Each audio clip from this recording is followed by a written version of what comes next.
Ladies and gentlemen, we are live. We are live and back at it again. It is a beautiful Friday, Junior. I hope everyone out there is having a healthy and happy. I tried to put two together. Healthy and happy week. I hope you're doing well. We're going to cap off your Thursday night with a little bit of impact action. As always, we are the Wrasslin for Life Network. We are going to be rolling through all the impact. We're going to peek in at a couple other shows, see what's going on. We're going to talk a lot of AEW, a lot of WWE. So get in that chat, light it up, grab your snacks, grab your feel good, and let's go.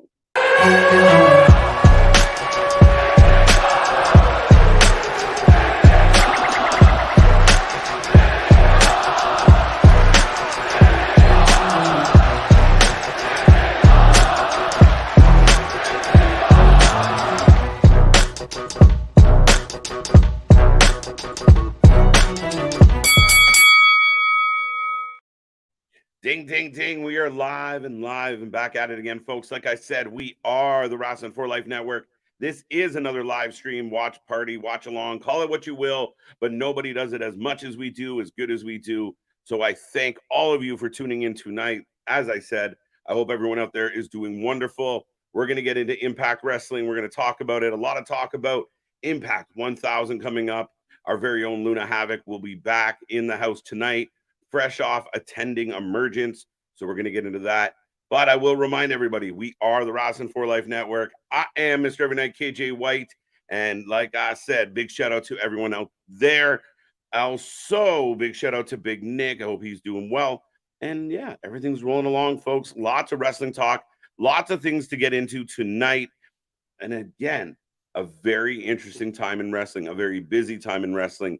There is so much going on constantly.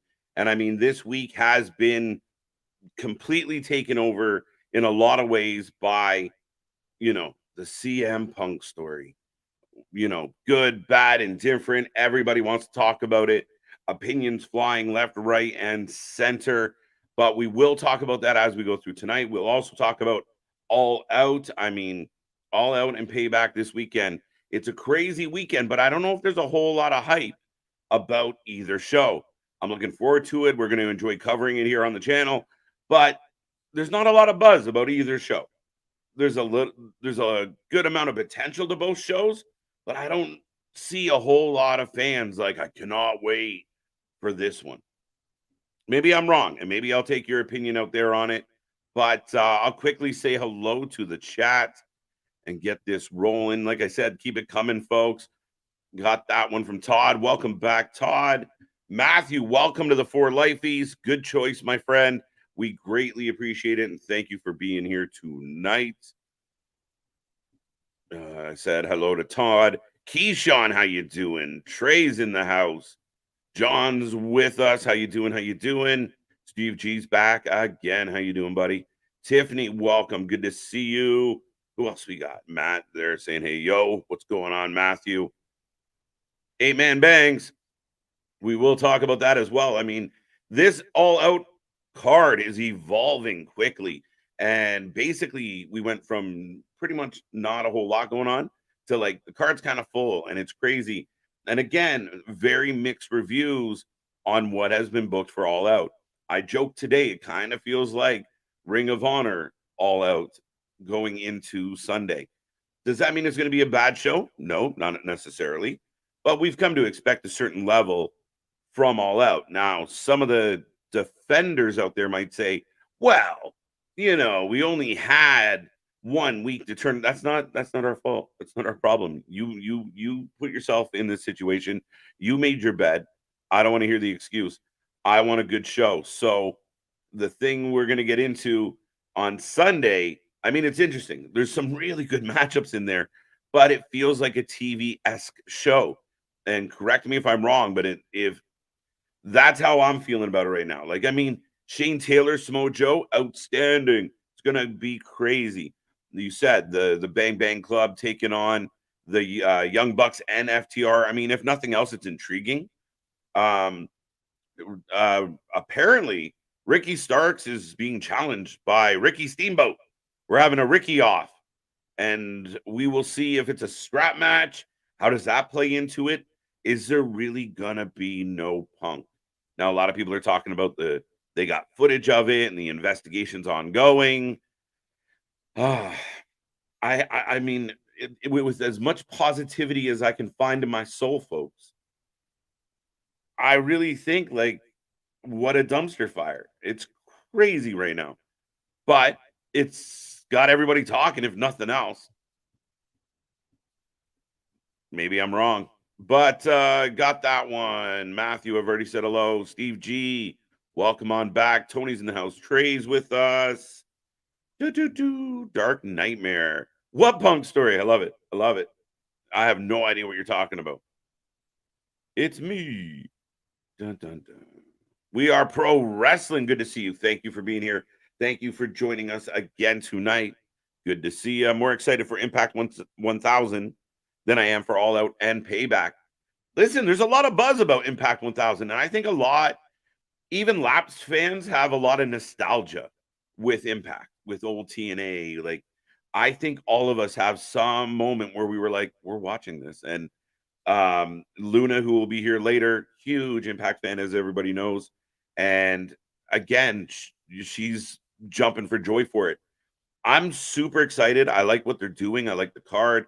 The fact that we're getting the Dudleys, we're getting that big tag match with the women. It's all going to be gravy, plus a lot of returns, a lot of surprises, a lot of twists and turns. And when you start thinking of 1,000 episodes of Impact, you really start to realize how many people have gone through those doors. Even for a cup of tea, there's been so many that we know right now in the industry, even that no longer with us in the industry, are insanely connected to people upon people. It's been insane. It's the little engine that could. It's the one that, even when it looks the bleakest, it finds a way to stick around. And then they go through these real strong resurgence periods. And they've done really well. They've done well with the women's division. The knockouts have been outstanding in a lot of regards. And when they transition, they'll go through some lulls. They'll got to rely on some talent you don't really know as much, but they find ways to make it interesting. And I mean, it does go a little far to one side where you get witches and goblins and ghouls.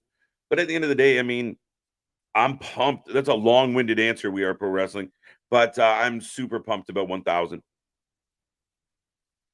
Doing good. I like to hear that. CM Punk's story. Again, just plead the fifth. What's up, Resident Evil? Good to see you. Welcome back. So does Joe and Shane? That's good for me, to be honest. Okay, so that you're talking about them gonna bang. You're not wrong. Like I said, on paper, All Out and Payback have some very interesting angles, very interesting possibilities. But I don't know. I mean, maybe just everything else has overshadowed it. All In was a big deal. It's been an interesting week in wrestling, and overall, I mean, Dynamite, for my money, was not great last night. It's very disappointing that coming off of All In, going back into All Out, it's just a lot. And we knew that Tony was going to be spun like a top, and he is. You see him, he's spinning.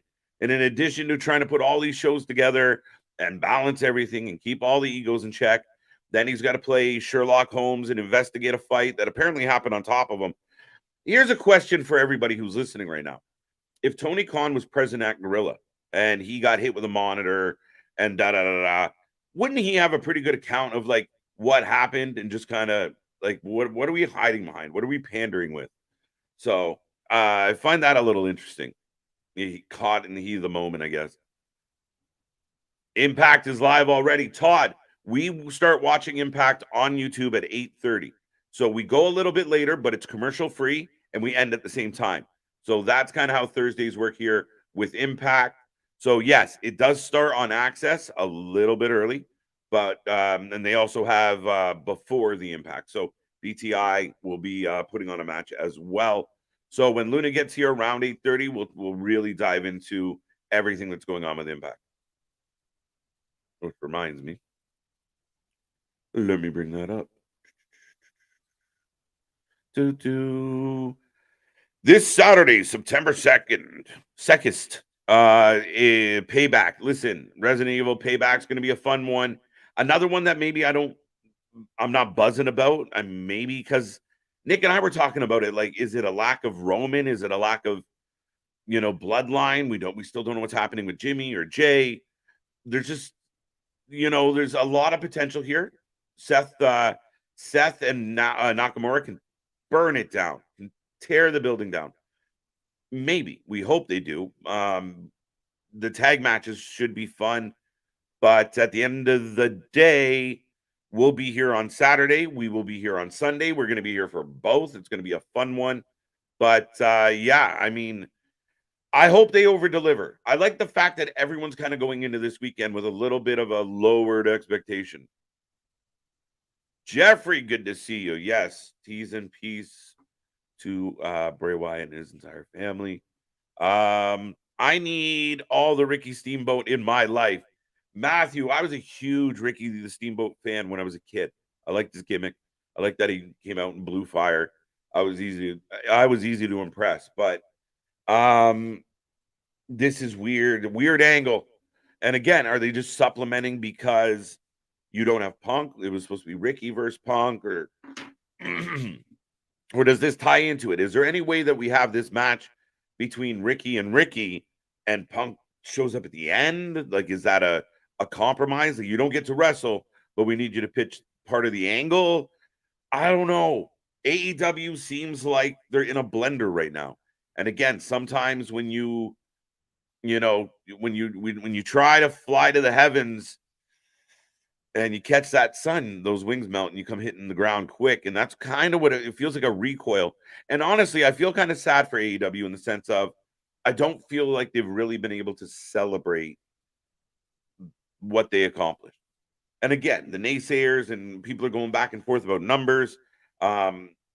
It's a tricky one. But at the end of the day, I think that, oh man, I just think that they need to settle things down. They need to right the ship. Tony needs to pick what he wants for his company. Again, does it really matter if shit's in chaos? He can just keep throwing money at it. He's got tons. He's not really worried about the financials. He's just doing his thing and having a good time. I'd hate to think that, because I really do think the guy, and if you listen to him talk, he overcompensates a lot, really wants to achieve. But at the end of the day, as I say all the time, it's all over the place. And you got to control this narrative, because you never really got to enjoy, this big moment never really got embraced, really taken in by everybody. We got caught up in other shit, and people are mad about Punk about it. I don't know, man. It's not that easy. It's not that black and white. That OC versus Penta match pissed me off. How many package pile drivers and a broken arm can OC overcome? Well, here's the thing, Smile Mark, and welcome back. And welcome back to everybody. I will continue to click down the chat as we will be with Impact in about 15 minutes. But the OC versus Penta, it was what it was. Was it entertaining? Did it have a good pace? Yeah. Was there a lot of over-the-top ridiculousness? Yes. But I don't understand the frustration as much as that's what we've come to expect. When I grade AEW, or when I watch AEW, I watch it with a different expectation, because I know I'm going to get tombstones and super kicks and every move under the sun and thumbtacks and bleeding and da da da da da da da for all these kickouts. Kick out, kick out, kick out, kick out. And then finally something, mundane will end the match. Like, when your finishing move is like a V trigger, I mean, considering all the other shit people went through, you might want to, use your one-winged angel instead. But I understand why people don't like it. And again, it's over the top. Sell something. Was it a cool sequence? Yeah. Are they both athletic? I love Penta. And OC, I don't hate as much as most people do. But at the end of the day, again, you have talent there. It's just, again, it all comes down to how it's being managed, how it's being produced, who's in charge. Is there someone overseeing it going, okay, guys, back that off a little, maybe between the first and second one, sell a little. You both wobble around, act like it hurt, and then hit the next one out of desperation. Don't just fly into each move. Tell a story, make it make sense. Maybe I'm overthinking it, but that's what I think it lacks. That's what I think All In lacked. I think All Out's lacking is just that sensible. Make it matter, make it believable, make it solid, make it something. And listen, whether you love it or hate it, that's what's happening with the MJF Adam Cole storyline. They've actually made us give a shit about who's going to turn. Yeah, I think it's a little over the top, and I know my buddy Luna absolutely loves, the soap opera and Roddy Strong with his neck brace and crying. And to me, there's a limit. I think they've gone a little too far, but at least you're invested. At least you're doing something with it. There's too much of the stuff that's just being done. The moves, the matches, they're just happening. No rhyme, no reason, no direction. That's what we're missing. So that's my 2 cents on that one. Let's turn that frown upside down, brother. It's gonna be good shit, pal. Matthew, let's go. Garbage, false finishes, ruin good matches. Moves don't matter anymore, only roll-ups.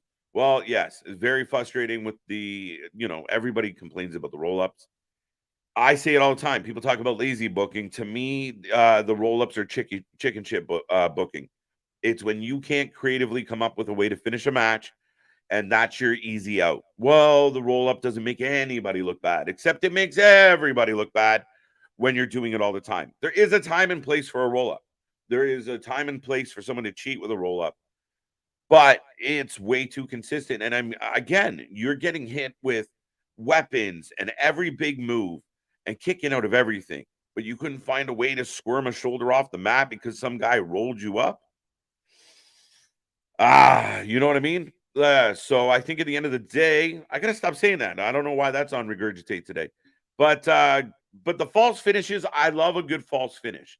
But when you don't believe, when you start becoming, desensitized to how much it's happening, that's where the battle becomes, less believable. You're less invested because you're like, oh shit, and then you can start calling it. Well, this kick out, kick out, kick out. Maybe here. Oh, roll up, it's over. So, yeah. What's up, Larry Mack? How you doing, buddy? Jordan Smith, welcome back. Matthew is in the chat. Let's go. Rocco, they added an Eddie Kingston tag match. Yeah, did you see this? Have you guys seen this? First and foremost, I didn't realize the Dark Order had a match. That is troubling unto itself. But yeah, Eddie Kingston and Sonata are going to take on Claudio and Yuta. So that's just added. Like I said, it's a very Ring of Honor show. And it could turn out to be an outstanding show because of it. But again, a series of matches where you're like, all right, you could have done that on a Saturday. And if you disagree with me, I'm all ears. Richard, welcome back. Hey, KJ, should Tony Khan rethink the back-to-back pay-per-view model 150%? And again, I think either two things. One, he either doesn't know any better, or two, he doesn't give a shit. And I think his experience shows at times in these cases where he should have changed it right away. If you landed Wembley, if you got Wembley on the phone, and what dates can I get? Okay, we can do that August one. I know how big this show is going to be. I'm going to move All Out. If you don't want to cancel it, you're like, no, I don't want to get rid of All Out. I love All Out. 3 weeks. All you needed was to give yourself a 4-week runway, 1 hangover week, and then 3 weeks to kind of build some quick stories. Yes, it's a quick turnaround time, but you have to separate them. You need some runway, and this is proof. Because we had hurricane issues, we had illnesses, we had fighting in the back, we had travel issues. There was a whole bunch of shit went wrong on the one show. You had to really sell us on being excited for your pay-per-view. So what are you going to do? You give yourself a little more time, but you have to have that foresight. So is it just him, Tony, that, is it Tony that just doesn't know any better and thought, it'll be fine? Or is he arrogant? We can pull it off. Maybe he thinks he is pulling it off. Maybe at the press conference after All Out, he'll be patting himself on the back. I don't know. At the end of the day, I'm gonna like pause every time I say that. With Tony, he's got to have that kind of foresight. And I think when you're kind of doing everything unto yourself and you have a very small bubble that you're listening to, you get yourself in pickles. I think more experienced people around, like, I mean, you have Jeff Jarrett. Jeff Jarrett, you would assume, had the sense to say, hey, boss, can we spread that out? Now, maybe he was contractually obligated and there was no moving it. The earliest he could get in there because of, whatever, for all the other bookings in the sports, maybe he couldn't do it. But I still say maybe canceling it or postponing it would have been better than trying to jam it. I don't know. We'll find out. Maybe I'm totally wrong come Sunday night. I'm so done with the drama. Tony, that's it, man. I'm with you, buddy. I think that was our sentiment on Monday. When all this started coming out, we started getting more details. And then you started seeing the dirt sheet guys and guys like Brian Alvarez jumping on all this shit. You just kind of rolled your eyes. And our thought was, I don't care who's right, who's wrong.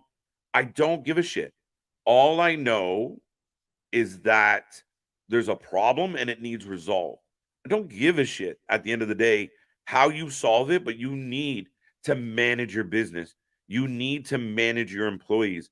You need your workplace environment to be positive, because when everyone's in a good mood, you are able to do so much more than when everyone's fucking around and politicking and mad and angry and tiptoeing. It's not going to work. So whether you love or hate Punk, he might have to go just for the greater good. That's unfortunate. It's a fail for the company to lose what was deemed as their biggest draw, even by Tony Khan's own words. So if you lose him, then what?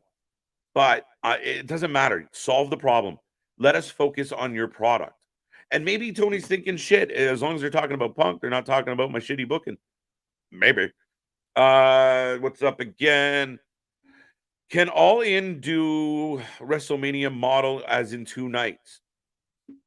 I don't think so, Richard. And maybe I'm just being a little wrong, and some people are going to disagree with this real quick.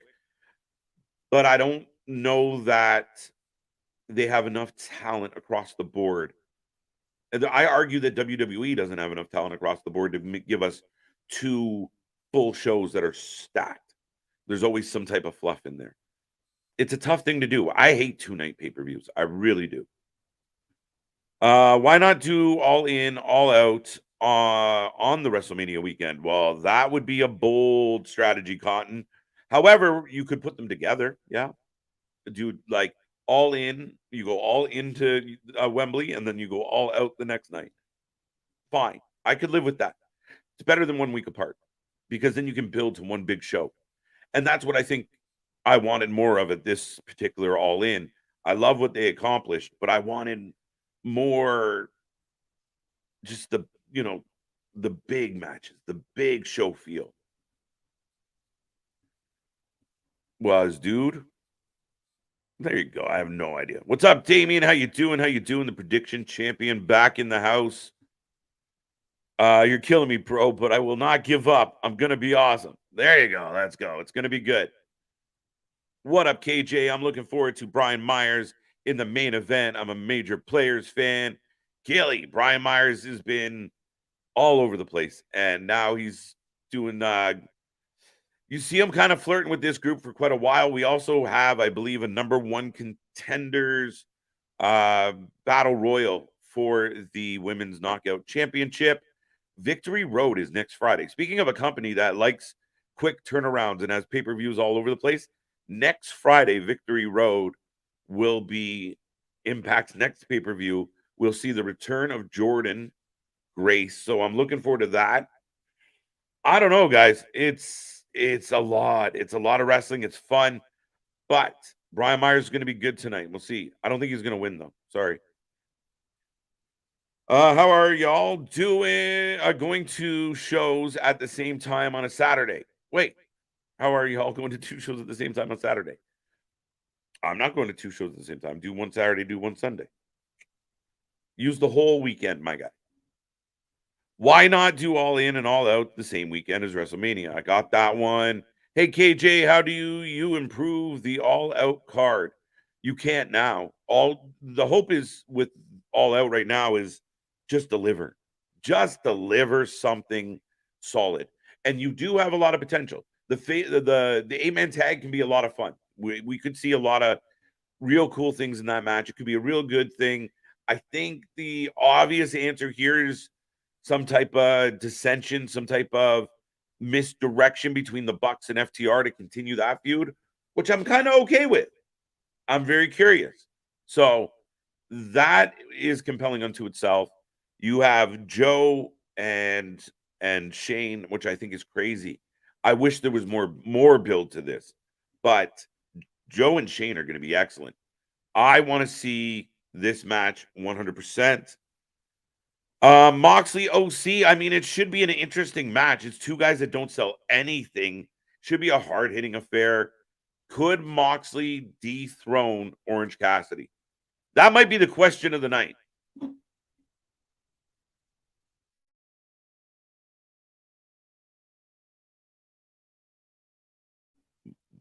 But let me know, folks. Let me know. What do you think? Is that the most curious one? Miro and Hobbs are going to be good. A little bit of a build on Collision, a couple of weeks of back and forth. It should be good. And again, sorry, back, and I didn't really answer that question, the earlier question. What they need to do is you can't really improve the card right now. You got the card that you got. Punk not being there is going to be a big deal one way or the other. I really am curious how the Punk situation plays out as they head into Chicago. I have no idea. But their goal right now is whatever you booked, just kill. I hope every match burns. I hope every match is awesome and overachieves. And at the end of Sunday, we're going, hey, you know what? We might have liked this one better than the last one. If they can pull it off, I'd be thrilled. Dun dun dun. Who else we got here? Magnus is in the house. David's back in the house. Trey's here. I think I said hello to you, sir. Let's get to this one. Hey, KJ, I have a question to ask. Which Bray Wyatt character did you like? The Fiend, Husky Harris, the Eater of Worlds, Bray Wyatt, or his new gimmick that they just brought to WWE? Magnus, I love this question. Truthfully, my favorite one was the Eater of Worlds. Yeah, I found like he really found a stride at that point. I felt some of his best work. I mean, Cult Leader Bray was kind of the best for me. I like the the Mr. Rogers and the Fiend duo gimmick that Bray pulled off. His last one we didn't get to know enough. I mean, I love the White Rabbit, but we never got to know him enough, and it's heartbreaking. It's part of the tragedy of the whole story. But enough of me rambling and bumbling and trying to find my words. I'm going to bring on the Canadian gem, the one, the only, the Impact Insider, our favorite co-host. Hello. Hi, everyone. How are you? I don't know. I'm afraid I'm glitching every time I come on here now. Yours clear as crystal. Woo! Love to hear it. Okay, good, because I was searching so many things before I got on here. All those tabs open again, girl. I mean, it's in my world, it's already Halloween, so I'm looking for all the new movies coming out right now. That's what I'm doing. There you go. You got to stay up on that. Got to stay up on it. It's very important business. Very much so. But yeah, we're rolling along. We've had a lot of AEW talk, as you could imagine. There's a lot going on. So hold on, AEW for a second. With the Jack Perry Jungle Boy, whatever the fuck he's being called now, and CM Punk, has anybody found the video, the footage that? Man, I want it so bad. I still want footage of the All Out or the Brawl Out. Which one's that? Like the last fight with the Young Bucks. I want footage of that. Where's that? God, yeah. Where's that security footage? Oh my God. But that's the thing. Here's the thing. Sean, whatever his name is, was saying it's behind his paywall. Didn't he say that? I don't think so. If it is, we got to be able to find it. Well, that's the thing. His shit behind the paywall gets leaked in like 2 seconds, so I don't see why that wouldn't happen. But anyway, we'll keep our eyeballs on it because I definitely want to see, because it kind of sounds like it's more Jack Perry's fault, right? Well, here's the thing. From what they're saying. Yeah. And I've read a lot of comments which kill me because they're just like, Punk. I keep saying it, Luna. They could set Punk on fire, and then they would be mad at Punk for burning one of them as he was burning to death. Like 100%. It doesn't matter, right? No, it's starting to feel very much, and that's why I said this on my page too. Like, it's starting to feel like bullying. You know, it is very much. Like I almost feel like no matter what he did backstage, at this point, it feels like everything the internet's doing to him kind of just like, to me, blows it out of the water, because I couldn't. I don't know. It's crazy. I think that's why he's so quiet so often. Like, you don't really hear much come out of him once shit happens, right? Like, he just kind of goes and lets. Like, it's not like he's. I think he's not. He personally isn't too bothered by the nonsense. He just lets it be. But could he really be done with it? Yeah, I could imagine he's at the point of, you know what, fuck it. No matter what I do, this is going to keep happening. I gotta go. Yeah, exactly. I'm starting to feel bad. I don't like when people gang up on one person. It's starting to feel icky. Right. Unless it's like Tyrus or something, then you can gang up on him. But like, oh my. But yeah, for those tuning in right now, we are kicking off Impact. Make sure you hit that like. Make sure you hit that subscribe. All our socials and such are down below. We are growing by the minute everywhere. So make sure you hit like and subscribe. Make sure you become part of the family. To our newest member, thank you for joining us. And we're kicking off with a battle royal. We are. So what is this for? Knockouts battle royal for the women's championship? Yeah. We'll take on Trinity. And no spoilers, please. No spoilers. No spoilers. I'm trying to, like, who would I want to win? I know who I don't want to win. Alicia Edwards? Ding. Survey says. That was well played. Or Jody Threat. I can't with her. I don't know why. It's just like how she, I don't know. I'm not like sold on her character yet. It's weird because usually like a battle royal, you're so used to the ring being full. They got like 11 ladies. I know. So when you said battle royal, I was like, what? Like 3. Who's that? This looks like a typical match in AEW. Just seriously. All the people brawling at the ringside. I can see OC losing to Mox, but I don't want to see it. Get a non-champion have their moment. Ooh. I don't know. That's a tough sell. Yeah, I honestly have no idea. I feel like Orange Cassidy needs some time off. That man goes fucking hard. Does it feel like that's kind of what they're building up? I said like each week they're just going to give him more bandages till he looks like a fucking mummy.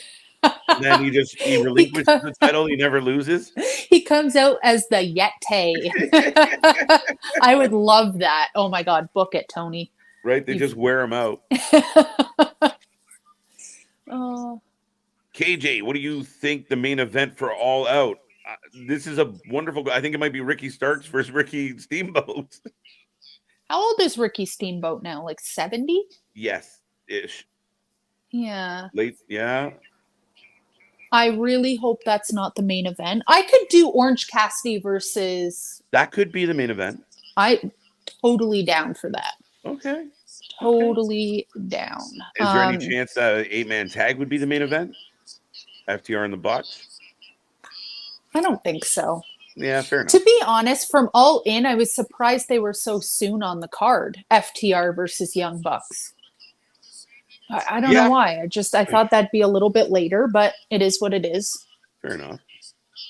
Yeah, All Out's an interesting one to call, guys, because it's a really crazy card on paper. Like, to kind of look at your again, like you said, it could be OC Mox.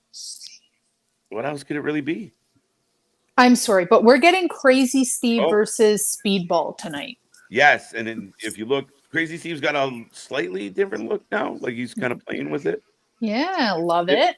They've been good with Crazy Steve over the last couple of weeks. And for the folks at home, right now we got the battle royal going on. We still have most. Oh, we lost one. I think it might have been Killer Kelly. Killer Kelly and Masha are now out. There you go. Masha gone with her. So who do we still got in there? We got Giselle Shaw. Oh, is that Rosemary? Oh no, she's still. Yeah, it's not Rosemary. Oh, and never mind, she's out now anyway. Oh yeah, Courtney Rush and Courtney Giselle. Rush. Yeah. So we quickly get down to 4. Four, yeah. Kylan King, Jessica, and Jody Threat. Jody Threat. I love, one of my favorite things ever is the Royal Rumble. Always has, always will be. Absolutely. But these kind of battle royals, when they kind of just throw 20 people in a ring and just say go for it, don't like it. Don't love it. It's just too much. Right? You could do the reverse battle royal, call it a Russo. Yeah, a Russo. Will Russo be at Impact 1000? I didn't even think of that. Can that happen? I doubt he would show. What is he doing nowadays? Just as like a podcast, right? Pretty much. Yeah. He should show up. Right. I don't know. Oh. We'll probably be back in September. AEW has a pay-per-view in October 1 in Seattle. That's a weird pay-per-view as well. You know, the goal is him main eventing that. Okay, Dave. Yeah, they're doing the Wrestle Dream show in honor of Onita. I think one of the interesting things I've heard is New Japan's also got the show the same night. So a lot of the people you would expect to kind of be on the Wrestle Dream are already booked. Oh, wait a minute. Oh, shit. Down to Jody. I have a feeling Jody Threat's going to take this. Oh, my God. She was number 2 on the survey. Oh, please don't do this. That's hilarious. Oh, so Jody Threat versus what's this girl's name again?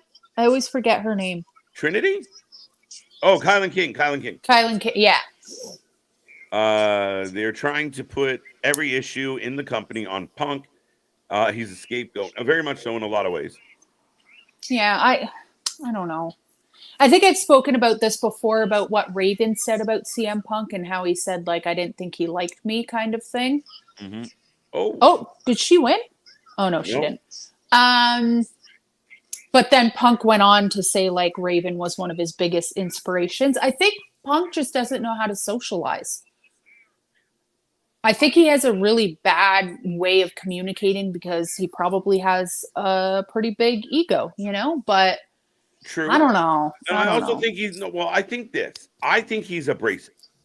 I don't think he's handling the younger generation quite, he almost still has that old school vibe. And you hear other wrestlers talk about it, where he is kind of blunt and to the point, and you're not supposed to get your feelings hurt when you're being told the truth. And in this case, he's just pissing everybody off, apparently. Yeah. Well, and here's the thing, like, I don't want to go off of reports and all that crap, but oh, wait a minute. Oh my God. Number 1 on the of all people, we did not want to win it. I would have taken Jody Threat 100%. Oh my God, she won. Alicia Edwards is your new number 1 contender, as I do not know where the fuck she came from. Oh yeah, so where the fuck was she hiding? Oh, and she went back under and hid. Oh, you bitch.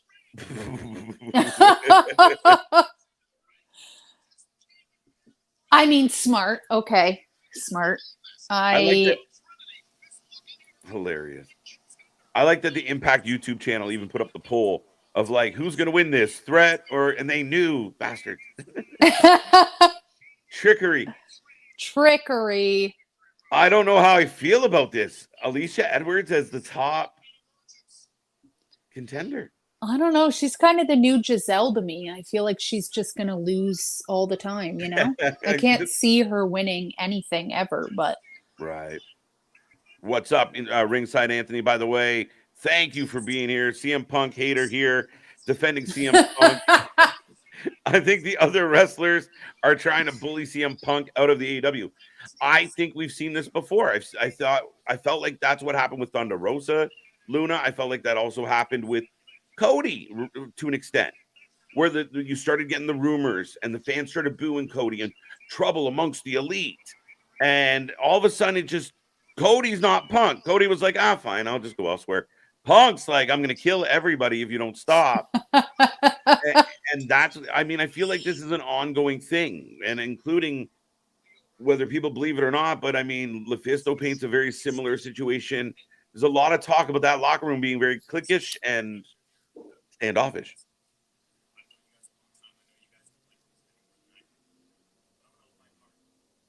Oh, you got Josh. Motor City Machine Guns with Josh. That's the thing. At the end of the day, like, we are adults. We have had jobs where people are cliquish and people bully each other. Like, this isn't new. Like, people are talking about AEW like this has never happened before. Like, anywhere. Like, why? Like, I don't know why this is taking up so much energy. I think because it's so public. Like, again, a lot of times you'd hear it like after the fact. Oh, last year at Royal Rumble, this happened. Or, you know, like, everything's so instantaneous. We knew before Punk got back, like, left the ring, that there was already an issue. It was already being reported. And that's the thing. Who's backstage or whatever that's relaying this information? Like, it has to be either there's a reporter backstage that's seeing this, or there's somebody in the AEW locker room that's just waiting for him to fuck up so they could just call Sean, you know? Like, what? This is what I'm not understanding, because as soon as, oh Lord, oh shit, it's being reported so quickly. It just doesn't make that's the part that really doesn't make any sense to me. Right there, this one's for you. Jody Threat is a terrible name in my head. You know what? Out of all of the things about Jody Threat, that's the one thing that I do like. To be completely frank, you like her name, Jody Threat. It's good for you. I like that name. Yeah, good name.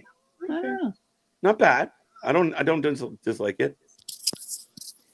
We are pro wrestling. The hype around Impact 1000 is making me want to grind out some old episodes and matches from Impact's history, as you should. That's always a good idea. Right. Always. We did 2 old school Impact on here. Man, I can't believe she won. That is shocking. Shocking. Alicia Edwards against Trinity is not something I want to see, to be completely honest. Right? No, not really. Punk's ego is bigger than WWE, apparently. But here's the thing. Like, when you think about people like, I don't know, HBK, his ego was probably 10 times bigger than CM Punk's. You know what I mean? Yeah. And he is going down and, oh, Jesus, these two. These two.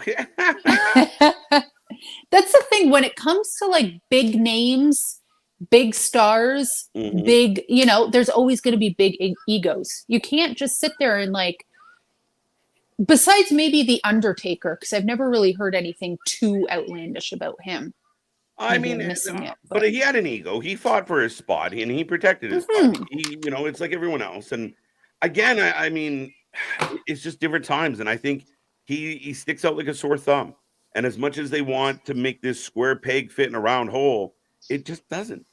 And it's unfortunate. And that's a disappointment. I know Tony's holding on to Punk real tight. Yeah. But it's not looking good. Whoa, this new Crazy Steven visual that's happening right now is fucking creepy. It's good. Oh, I like that. So yeah, speaking of spooky season, god damn. There you go. And Crazy Steve getting some love. You petitioned for it. They listened. I knew it. They're listening to me. What is this? Wow. That is freaky deaky. So Crazy Steve's got a new look, folks. Punk's ego has its own zip code. Yeah, but I also hear he's a super humble guy and he helps people and he buys them Nando's chicken and muffins and buys them coffee. Like I Well, hear that's the this other thing. guy. How many good stories I hear about Punk, but nobody wants to talk about that. Nobody wants to talk about all the good things Oh he does wow. too. Like, and again, what is going on? I love this. This is intense. Crazy This is Steve is all new. And he's rocking trunks instead of pants. There you go. up against Smiley McGee, Mike Bailey. Yeah. And here comes Polar Smiles. the polar opposites. I love it. Oh my. Jeez. It's pronounced Jody Threat, LOL. Did someone mispronounce it in the chat? That's kind of funny.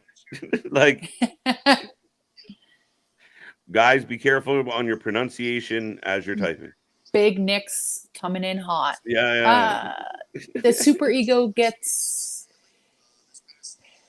what? Oh, did I? Oops, my bad. I'm so proud of Alicia. That makes one of us, sir. Yeah, some people were pumped about it. This Good, crazy. I mean, oh, sorry, go ahead.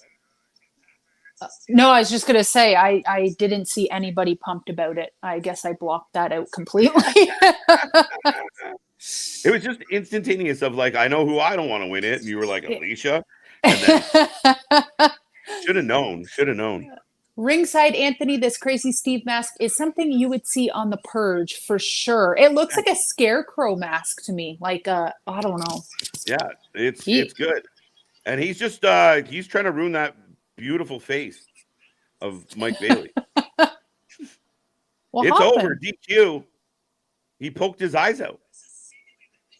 Not literally, folks, but we got thumbs to the and he brought, what is that? A fork. We got to keep the wrestlers out of catering. This is getting ridiculous. Yeah. Fucking oh sporks my for everybody. God. Sporks for everyone. He's lost his goddamn mind. He's going to get suspended. I don't much care for him running around. Oh, Mantar. And Mantar says, what the fuck? Oh, thank God. Oh, there goes Mantar. So heel turn is complete.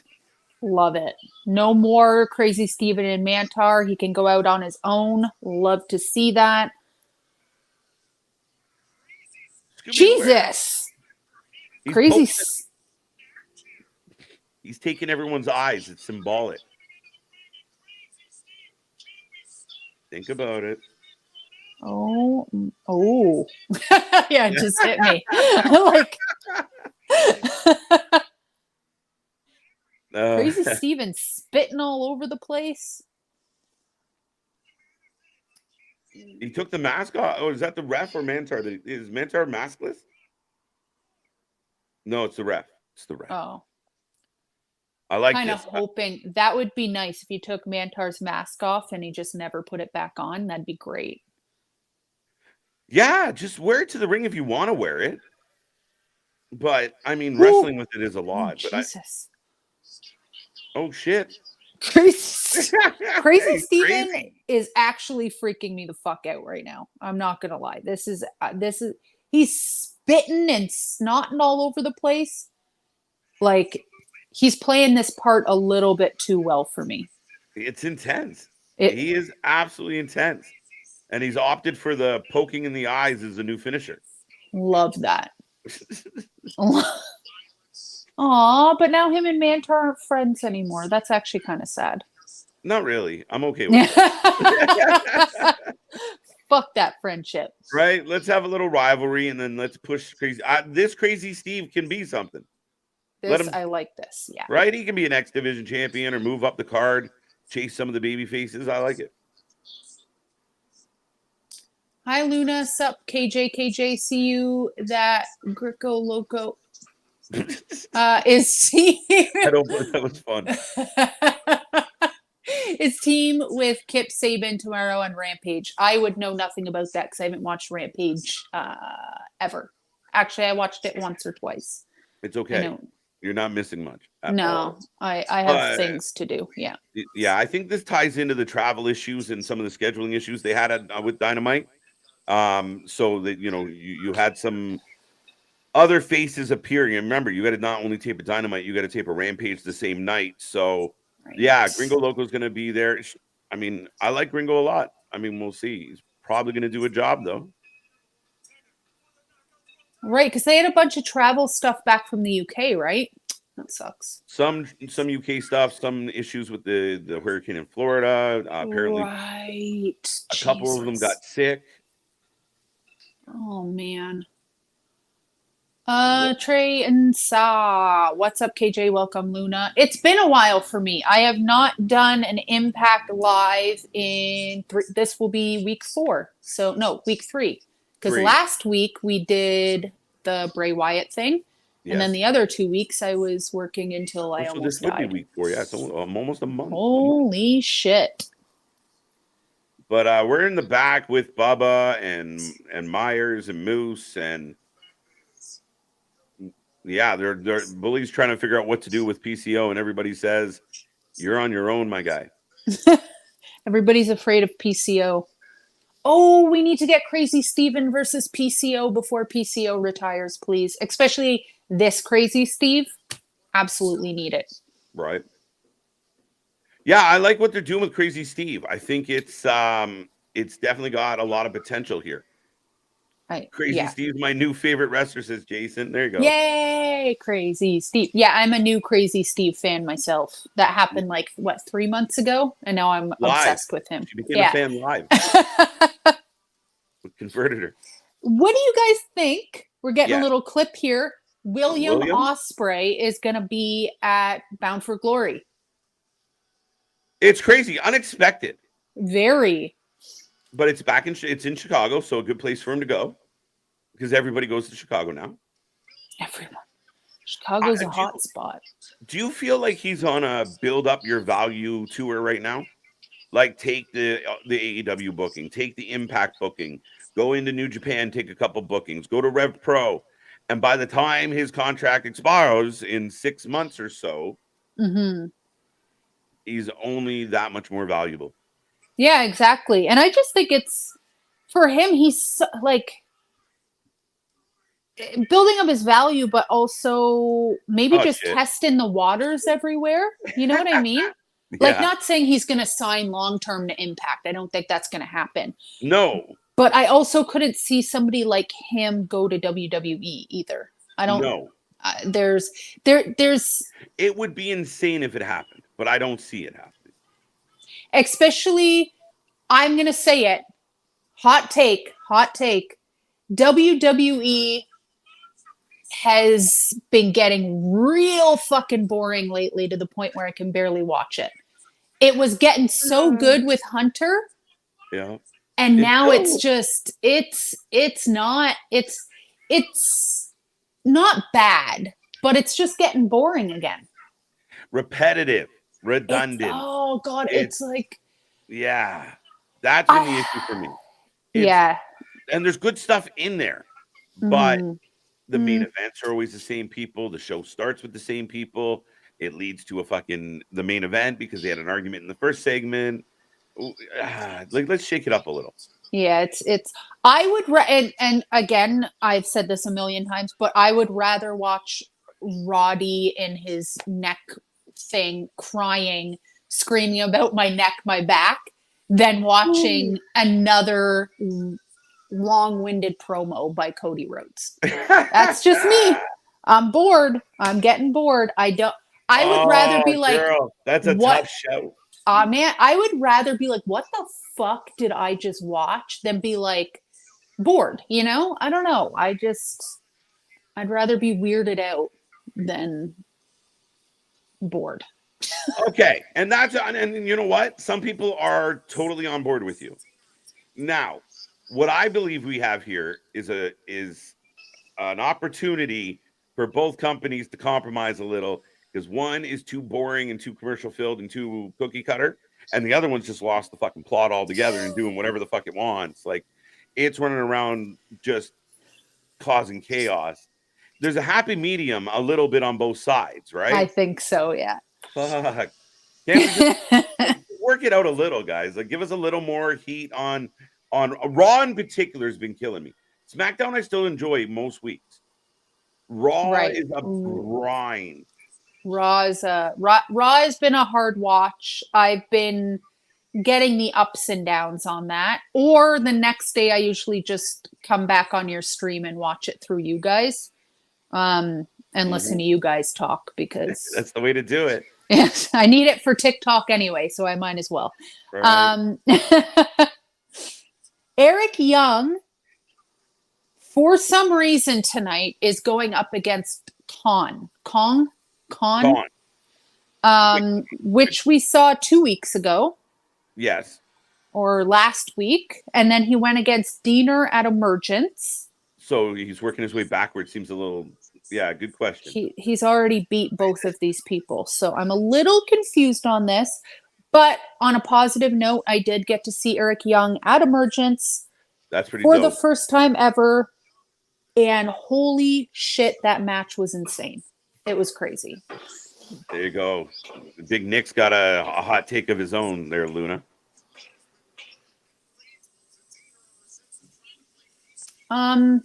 I would rather not watch that ever. Wait, Mania 41? Yeah. No, why? Why? Well, why? Because nobody. You got to build to it. You got to build to it. You got to let Cody tell his 57 promos for before he can get there, guys. Oh God, no. I hope by WrestleMania 41, Cody just goes back to the Indies, and I don't have to. He is the most boring wrestler. What? I'm sorry, guys. No way. You're crazy. He is so boring. I don't get it. He seems like a very nice guy and a good dad, but do you know what it is? He's too polished, even as a baby face. It's like Mike Bailey. It's just too much. Like, rub some dirt on it or something. I don't know. It's just too like squeaky. I don't like it. But here's the thing: when I listen to Cody in like interviews out of the ring, I think he's funny. Yeah. He's a funny, like, he shows his, real personality, I guess. But in the ring, he just goes on and on. Because he sounds political. He sounds like he's delivering a speech. Yeah. It doesn't sound like he... a couple times now, like, he'll do like a post-match promo where he's kind of winded and he just grabs the mic after a match and he'll spit a bunch of stuff. That's the best promo he gives us because he's not thinking about it as much. And I find it comes off more authentic. Mm-hmm. But I understand. Like, I'm not a huge, like, let's go Cody Rhodes guy.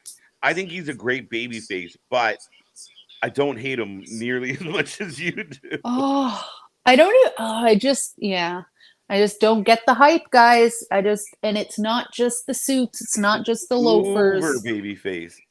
Oh my God, it's a lot. It's a lot. Right. Or not enough. I don't know. Osprey is the current biggest draw in wrestling. I can't agree with. Like, I think he's the best professional wrestler in the world right now. It's just hard to call. I mean, he was at Wembley, but he wasn't the draw.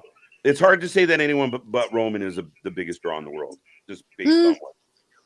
I mean, as far as bringing in the dough, you can't argue with that. He make him bank. Okay, I can agree with that, but I would also say, I don't know, Brock Lesnar. Like, wouldn't you say that he's close? Like, if he would actually show up more than 3 times a year?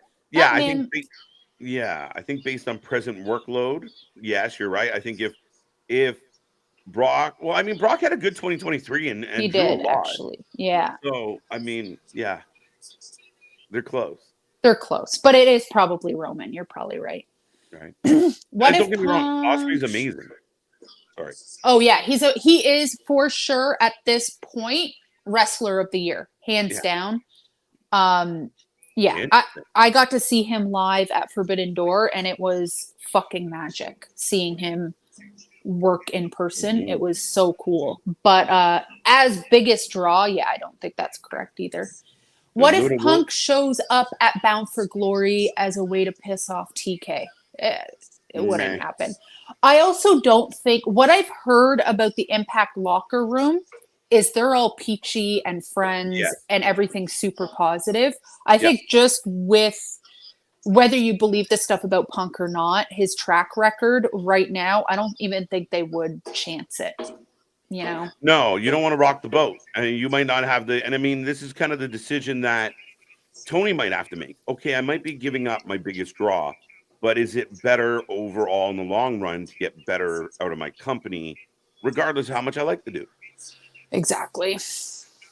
And I think if he were to get rid of CM Punk and just focus on the big draws that he has right now, like he could make, I'm not saying he could make Orange Cassidy a CM Punk, but he could get him up there because Orange Cassidy has been like proving himself over and over and over again. And I think if he would just take like Orange Cassidy and I don't know, John Moxley and just put more energy and time into them than handling CM Punk, CM Punk wouldn't matter anymore, you know? Yeah. And that's at the end of the day, maybe it's for the greater good, no matter how you feel about him. Exactly. If all the things that are being said are true, that even Jack Perry, the man that doesn't want to speak out loud because he's afraid, is going to push you, I mean, there is a problem. You know, like, I don't know Jack Perry personally, but he doesn't seem like the type. No, he looks pretty meek and mild, and I'll give you that. And that's what I mean. Like, even if he's not at fault, it's just like, this is what we got to do. Oh, we got a two count. Anthony's agreeing with you about Cody. Matt made me laugh with he has a story said in that cadence. Oh my god. Yeah. I don't know. I'm not a huge fan of Khan. Former member of Ascension. Right. Forgot about Ascension.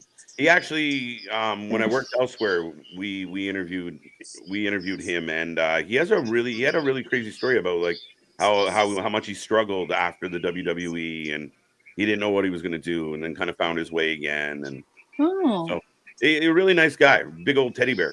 Aw. Yeah, yeah. They haven't really given him much of a personality besides big dude, you know? Yeah, he's just the diesel to whoever's in charge. We got another 2 count though. Good match. Cody is our Cena right now. WWE letting him go. That kinda though. He is though. Like, I get what he's saying. Richard has a point there, Luna. Might not be to your liking, but I think you're correct when you said right now. Yeah. I'm gonna focus on that. Yeah. I mean, in the sense of like he's your squeaky clean baby face, he even comes out just to cut promos about other pay-per-views they're doing, or like, but that's the thing. John Cena's funny. Cody doesn't really have like. But remember when everyone got sick of Cena's shit? They were just like, we don't care anymore. Yeah. No matter what he did, he got booed. That's then true. It became a shtick, and they were like, we don't care. We're not going heel. Wow. Obey. Good match. No, we could skip the weird chain. You never. Don't do it. Don't do it. Huh? It's real important. It's super serious. Super. What do you want to talk about? Nothing at the moment, actually. Oh, God. AB says, KJ Luna, who do you think attacked Taylor Wilde? Sunyi. Oh, God. Could she come back? Oh, that's possible. Maybe it was Mickey James. Mickey.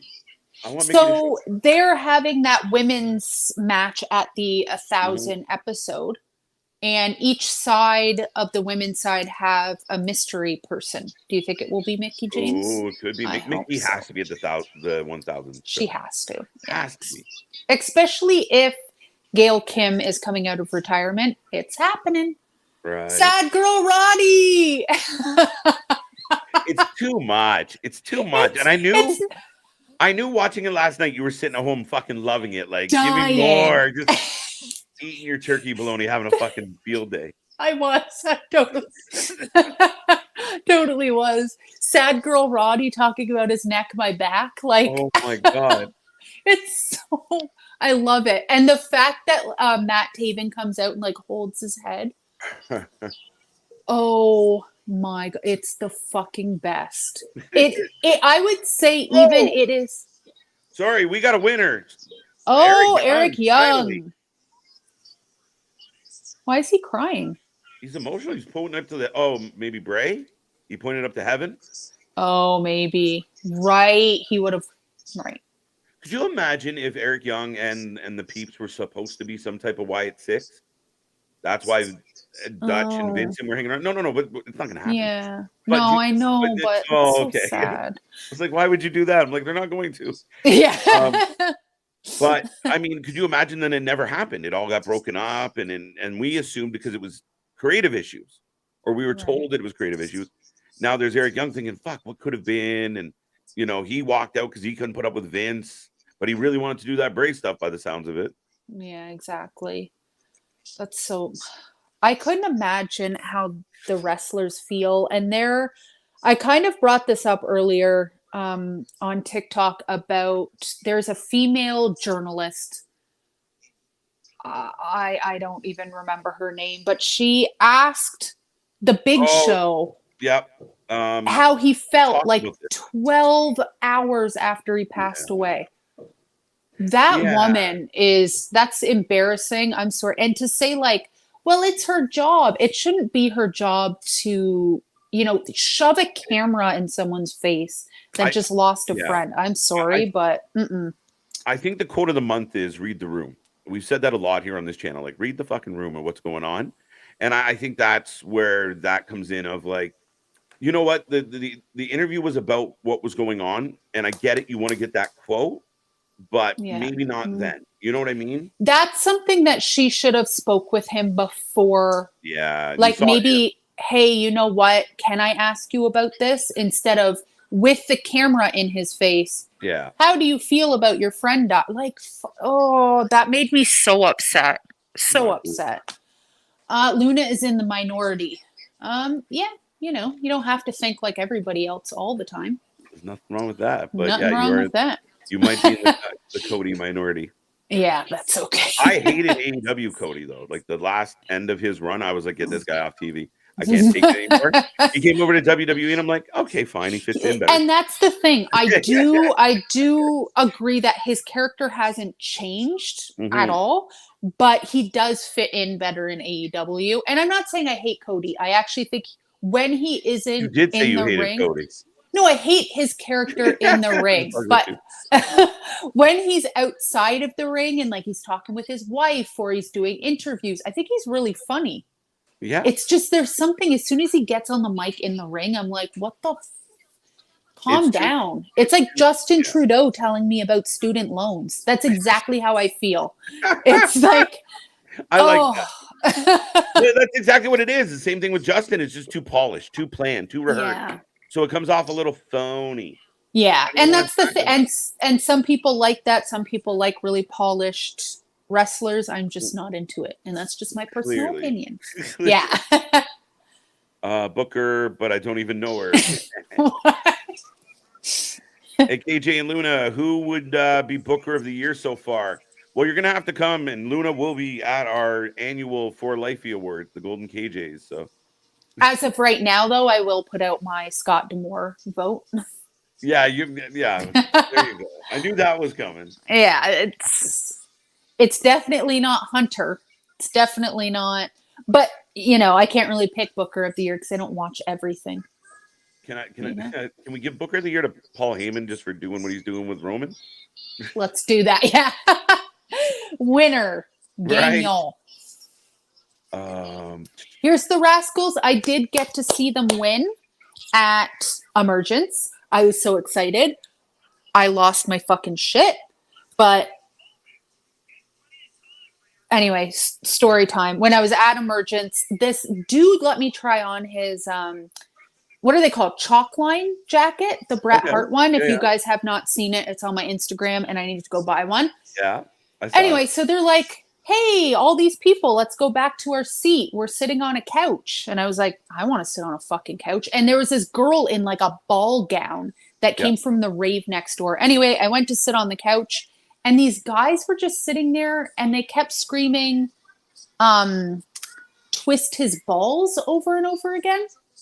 For absolutely no fucking reason. And like, I'm pretty sure both the Rascals just like looked over like, so I literally got up off the couch and ran away so fast. I was so embarrassed. I was like, why are you guys here? So people had snuck in from the rave to watch the wrestling show and rented a couch. And somehow I ended up with these people. And anyway, it was... It was like the most, I was like, why do I get myself into these predicaments where I make friends with everybody and then I end up with a bunch of douchebags. There was just quickly on a side note with that, there was a lot of compliments for how that venue looked on like from people watching at home. Rebel looked wicked. Rebel? And was it Rebellion? I was there for Rebellion as well. That venue, I fucking hate the location so much. Yeah. But the actual venue is the best venue I've ever been in. It's the lighting, how it's set up. You could see the ring from everywhere really well. I really like it. Yeah, no, it had a really good look. And then they kept showing like they kept putting the camera up towards the roof to the big setting in the center there. Oh, it's they so kept using nice. That. So nice. T.O. doing proud. Let's go. What's up, Jared? How you doing? Chat is alive. Let's go, folks. Keep it going. KJ, we've heard your thoughts on all the situations with CM Punk, the Elite, and everyone else in AEW. But the bigger question is... Dun, dun, dun. Cliffhanger. Dave, I'll wait. Oh, got me in anticipation over here. Is there more than one Eric Young wrestler? No, I do not believe so.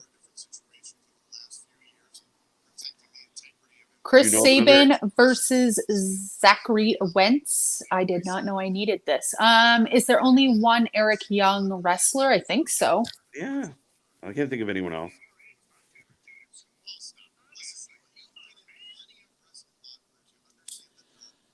Jared, KJ, and Luna, I've been hearing word that Edge may go to AEW when his WWE deal ends. I personally have no fucking idea, but I think that I have no idea, but I'll give you my opinion. I think he should. And not because I want to see him wrestle anymore, to be completely honest, but I'd like to I'd love to see him have one more match with Christian. Just one. Even if they don't do it in AEW, even if they go do it in Japan or something. I don't care. They would do it in WWE. I don't know why everyone has ruled that out as a possibility. Christian has a contract that expires as well. Christian. I just don't ever feel like Christian was valued in WWE. You know what I think they're going to do is say Edge. We'll put him in the Hall of Fame. They owe it to him. Come on. Hey, they got Kurt Angle back the same way. Hey, Kurt, we know you hate us, but come on back. We'll put you in the HOF. You can hug Vince. We'll tape it. Everyone will love you again. It's happened many times. Yeah. That's fair. That is very fair. But I don't know if that's personally how I would want to get into the Hall of Fame by I didn't actually earn this, guys. He did earn it. He did. Yeah. But yeah, I get your point. No, I mean, I don't know. I don't think so, guys. I don't. I just think he understands. he talks so much about like that Friday show in Toronto being such a moment, right? Mm-hmm. So the only way I think he would do something else is if he knew he was going to replace that moment with another decent moment on the way out, right? That's your crescendo. Why stay for a couple more, a couple more fucking rounds? Like you can literally, but I think he has the option to pick. If Tony has something good for him, sure, you versus Christian at Wembley too. I don't fucking know. Man, that'd be a long time to wait though, right? Like he's not getting any younger. No. But hey, Jericho can do it. Can he? I mean, yes, he can. No, he can't. I like the first answer. And I think we talked about this last week with the two others, I think, after stream. But Edge talking about his retirement and his last match in his little rocking chair. Yeah. With his little hot cocoa. Yeah. I mean, he just looks done and happy. And so I don't know. I don't think he necessarily he doesn't need to come back at all. No. But it would be nice to see him and Christian just one last time somewhere. Even if Edge doesn't want to sign anywhere, just have like a one-off somewhere or so. I don't know.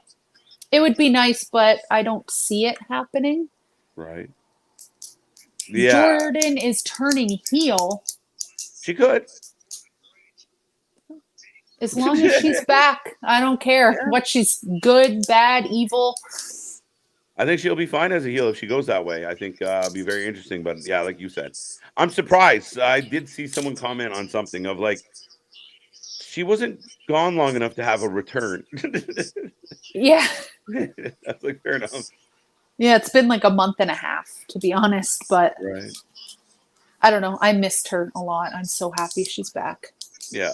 And Matthew Jordan has been heel for a year, if you haven't noticed. I haven't noticed. I just feel, yeah. She just kind of exists. I don't know. Right. What's up, Unbroken? That's one of my favorite things. I want to know. I want the test. Let's go. Me too. I see it. I do. It's uncanny how much they actually look alike. It's funny as hell. Listen, for all the taxes we pay, he can afford to get a fucking paternity test. Let's go. Serious. Fuck my life. Not sure if Deanna is leaving or if she's going to stay. We'll know soon enough. True. She'll help either company. Like if she went to one of the other two, she'd be a big factor on either roster. She'd be an upgrade. She's definitely someone that would fit in anywhere, 100%. Yeah. Oh. Big DDT into a 2 count, folks. As we got Zachary Wentz and Chris Sabin. I don't know if people made predictions. I think I saw a couple. What's up, Kevin? How you doing? I always go for, hey, Kev. I always go for Chris Sabin, so going for Chris Sabin. And at Impact 1000, we're going to be getting Trey Miguel versus Alex Shelley, which is nice. Yes. That's a nice matchup, actually. Alex Shelley actually trained him, which is kind of makes a lot of sense. Oh, wow. Good match again, though. So we're in a couple good matches here tonight. Yeah. Bully Ray running around. That's really He's in the background somewhere. Did you see the whole scene where, like, right after Crazy Steve, we got more Spooky and PCO trying to get into the door? Like, here we go. The horror movie continues. Oh, I love it. I love how spooky this promotion is. They got a lot of spookiness happening. They do. But yeah, I got to look up when Impact's coming back to Toronto because I will fucking go to every single one until the day I die. They put on, honestly, the best shows. Everybody in the crowd, super nice. The show is so well done. They're great. Everybody go to an Impact show. Absolutely. I could see Deanna going to Ring of Honor. I am going to need them to do something with Ring of Honor before that happens. That's it. You perfect. She's above it right now. Like it's Ring of Honor dark, right? Like it lacks. It doesn't give you what you need it to. So to me, she's a top end player. If they were to sign her, she would be one of the best women in the current AEW women's division. It makes me so sad because Ring of Honor was like the light of my fucking life for years. Yeah. Oh, I would rather him scrap all of AEW and just go back to original Ring of Honor. You know, at this point, that's not going to happen. But Right. if I had to STF. choose, We got an STF. Saban stretching out Wentz. Oh, there's Shelly. AB's like, you won't go against Saban. Wow, who was that? never. Oh, I missed it.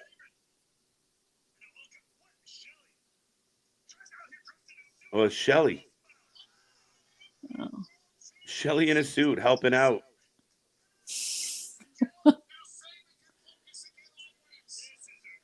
One of the commentators sound like Ray Romano. Oh, you're thinking of Matt Rhino? Yeah, for sure. He kind of does. That's hilarious. Love it. 1, 2, 3. Chris Great Sabin never lets me down. There you go. They've had a really, really good resurgence in 2023. Like, been the highlight and one of the biggest names in, Impact for 2023. Both winning major titles, a good tag team title run. Crazy year for the Motor City Machine Guns. They're doing great. I always forget that Alex Shelley is the champ, though. Not gonna lie. And his little emo My Chemical Romance suit up there. I love it. That's funny. Ed versus Christian, WrestleMania 40, retired together. I do like that idea, Richard. Love that. Juicy. Would they be a tag team? Oh no, versus. Okay, actually like that a lot better. Yeah. Headline night 1 or something. That'd be crazy. I would love that. Edge joins Impact, wears a suit, and grabs a mic. Says, Luna, what do you want to talk about? Brago, nice. Oh no. Where is Austin Aries? Who cares? Wasn't he a part of Control Your Narrative for a bit? Kind of, sort of. It was. Yeah. Man, back in like the TNA times when he was there. Yeah. I liked that Austin Aries before. He was good. He was really good, but I don't know. He's got himself in some troubles, and he's been a bit of a journeyman since, and burned some bridges. And yeah, I don't know. I don't know where he is right now. I haven't seen him. Haven't heard of him. Right. Christian is AEW lifer, possibly. That's what I think. I always think when I think about Christian, and this is unfortunate because Christian has done a lot of great things in his career. Yeah. But I think about, I don't know if this story is true. It might be a dirt sheet thing. But when Vince McMahon used to want to put a blue dot over his face when he would come in, like down the ramp, apparently he'd want to put a blue dot over his face because he thought he was so ugly. Really? Did you ever hear that? And people would talk about it in shoot videos. I'm pretty sure like Scott Hall talked about it once. And I was like, really? That's crazy. Poor Christian. But Christian definitely did not get as much love as Edge, so. True. But if he's going to be an AEW for lifer, I kind of feel the same way about Edge. Edge is like a WWE for lifer. That's the thing. Like, would he really want a chance after his entire career not going in the Hall of Fame because he wants to have one more match with Christian? I personally, as an outsider looking in, think the Hall of Fame is a joke. Like, why? It doesn't really mean anything. But to them in their career, it means something, right? Sure, so right? Exactly. So I don't know. We got your favorite, the Good Hands. The Good Hands. Giving ABC a little bit of a hard time here. Oh, Santina. Oh, Subcultura. So we got Subculture talking to Santino, the man running the place. And listen, Santino's been a nice addition to this show.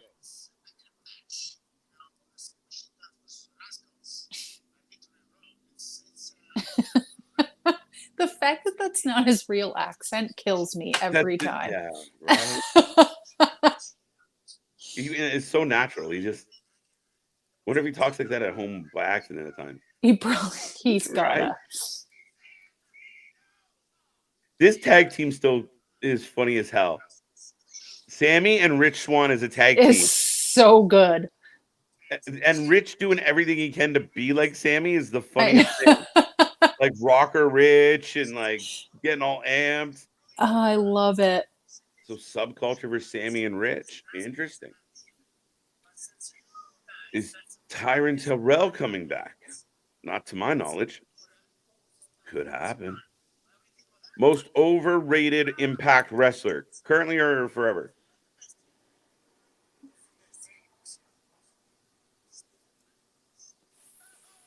I'm trying to think of forever right now. Oh, we got more backstage fun as Joe Hendry and Yuya. Yuya, he's so now they're Joyo. Joya. Like out of nowhere, Luna, they become this new tag team, and it's ridiculous.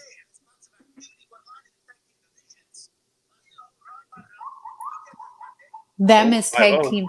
Oh, 5-0. They heard you talking shit about Cody. Joya. Is Bully overrated? No, I don't think so. No, I don't think so at all. I think he's uber valuable.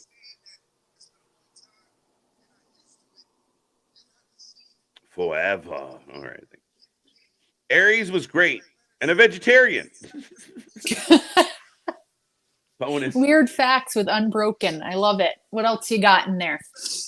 Don't open that Pandora's box. What are you thinking? Don't do it. Most overrated Impact wrestler got that one. Oh, this is a good one. I'm excited to see Awesome Kong. Same. And the fact that she's going to be on the same team as Gail Kim. Yeah. That's nice. That's a spicy. And we're getting Angelina Love on the other side. It's going to be I am so stoked for that show. Are we going to get ODB? ODB is making an appearance, but I don't think she's going to make an appearance? Yeah, but I don't think she's actually wrestling. Maybe. And don't say Jeff Jarrett. Yep, you ding. Maybe. I don't know. Jeff Jarrett wasn't that overrated just because we knew he sucked. Sorry, Jeff. Jordan, if she's Countess and is not close. Jordan, if she counts. Oh, Jordan's overrated? What? Nah. No. Well, Bully is actually underrated. Yeah. I think people get stuck up on his demeanor. He's like a punk that way. He spews a lot of shit, but some of it sucks, but he's a smart guy, and he's definitely, I don't think he gets his just dues. So I'm kind of with you, Steve. Jeff Jarrett and the Harris twins lead the NWO when Hall and Nash couldn't cut it. Keyshawn, shut up.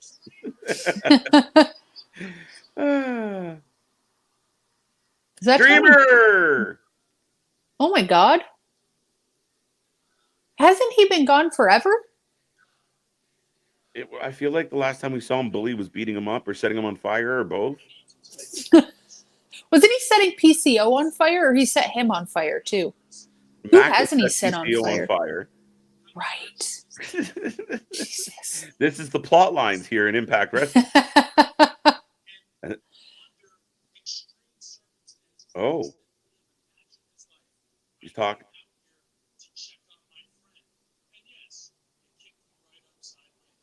Interesting.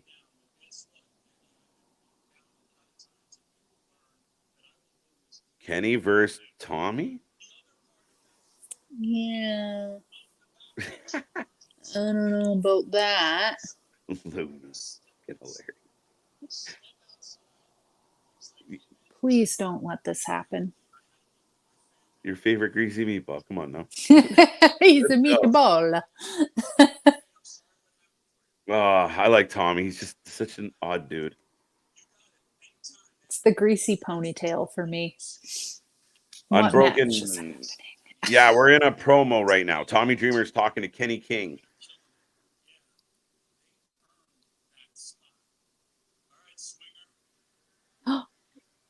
What is he looking at? I don't. Like, what? Look up, man. You're killing me. Oh yeah, I got to see Johnny Swinger live. Right. I was so happy. The King is here. None. It's a Dreamer and Kenny King promo. There you go. Thank you, Joe. Thank you, Joe. Hope you're doing well. Thank you, Joe Black. Cheap sport heat as well. Sounds like a sleeper. A Dreamer. Yeah, I really don't want this to happen.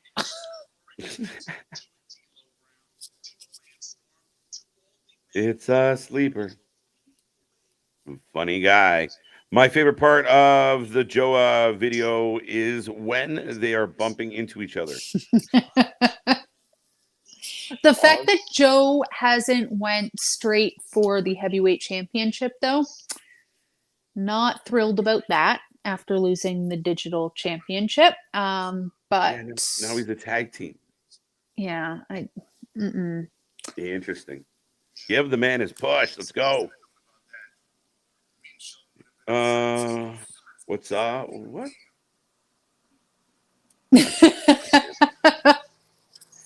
Dreamer looking at a person who has BK in the front row.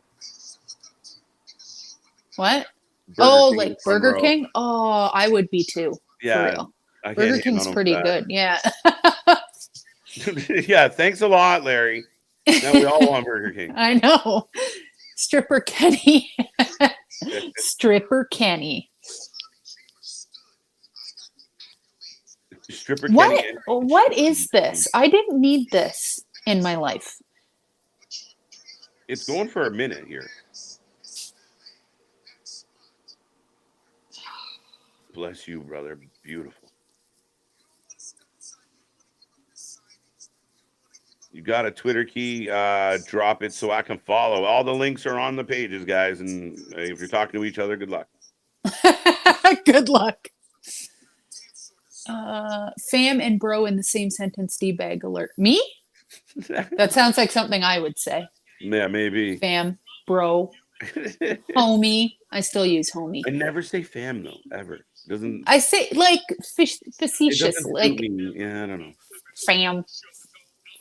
Like it's so stupid. I have to say it sometimes. Is this the Impact 100 show? No, this is not it. That's September 9th. 9th? Yeah. Yes. The next Friday is Victory Road, which, good Lord. So it'll be Thursday.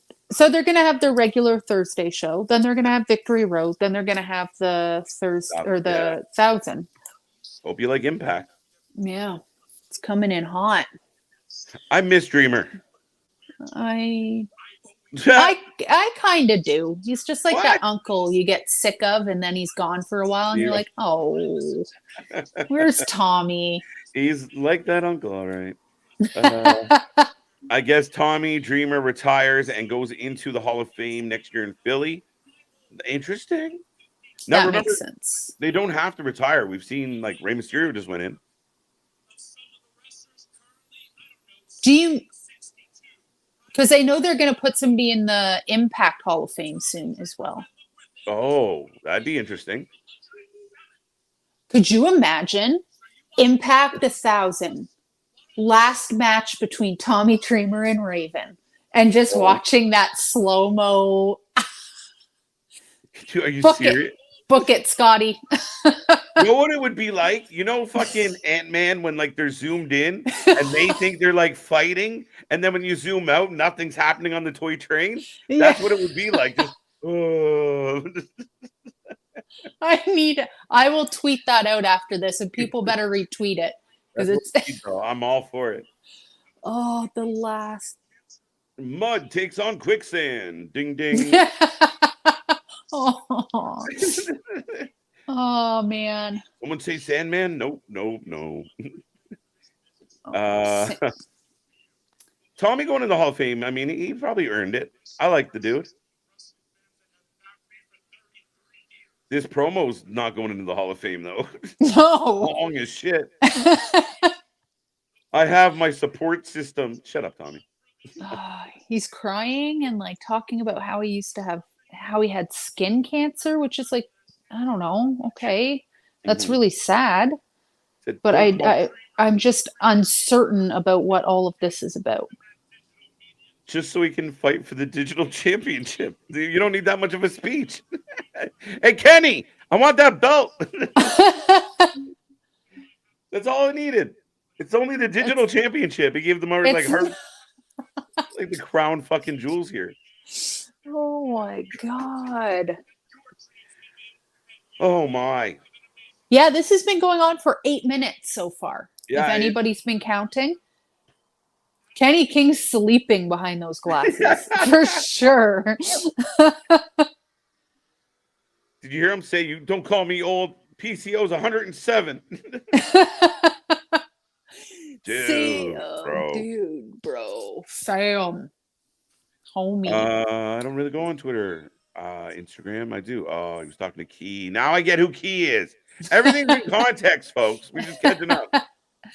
Mount Rushmore of TNA Impact. Ooh. My Mount Rushmore would be as follows. Kurt Angle. Oh, okay. I'm with you. AJ Styles. I'm with you. Oh, love it. It's tough. Oh, that is tough. Oh, a little piece of me wants to put Curry Man, but that's just because of my ownness. I love Curry Man. Gail Kim for sure. And Mickie James. Ooh, Mickey's a good shout. You also have Joe. Oh, wow. All knockouts, past or present, stand with us or against us. Dun, so this is Kong, Kim, Trinity, Jordan Grace on one side, Angelina Love, Savannah, Deanna, and Giselle on the other side. Both sides have a mystery person. I am absolutely positive Mickie James is going to be on the opposite side of Gail Kim, because Gail Kim said she would come out of retirement like months ago, only to have a match with Mickie James. Listen, if we got one more match, and it's Gail Kim and Mickie James, take my money all day long. Take all of it. Let's go. I agree with you. Mickie James has to be in that group. I'm trying to think who else. And I think I saw, was it Deanna that tweeted, "Can I switch teams?" I don't know. I'm going to have to look. One of them tweeted, "Can I switch teams?" Love that. Deanna. Victory Road, Deanna versus Jordan Grace. Love to see it. Let's go.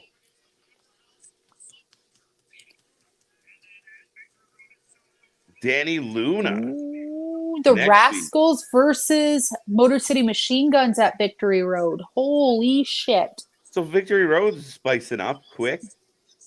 See, this is how you do 2 back-to-back pay-per-views, Tony Khan. This is how you do it. You have a plan. You have a plan and how you're going to keep going to, Leo Rush versus Kushida is going to be fun. That'll be good. Is that a cash-in for Shida? Oh. I wonder if that's Shida cashing in his ex. Pause. Oh my God, it's happening. Victory Road. It's title versus career.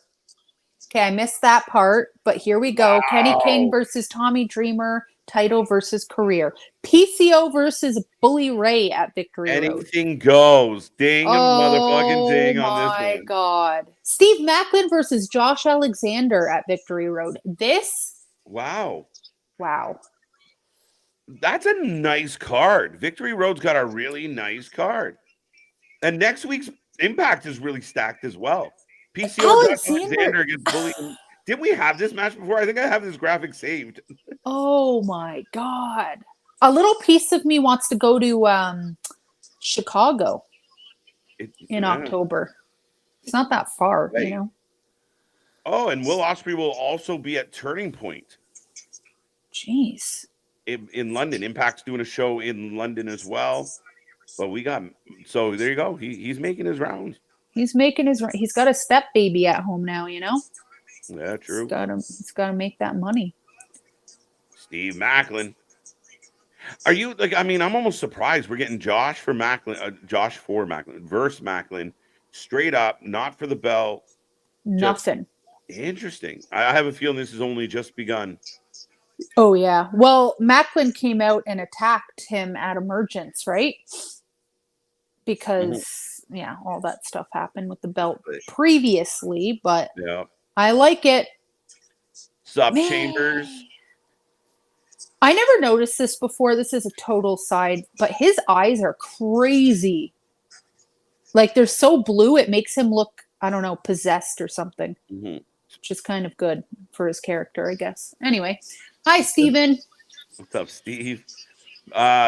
Billy Bully versus PCO, about time. Revenge for PCO. Yeah, he's been hunting him down. I mean, again, I don't even know.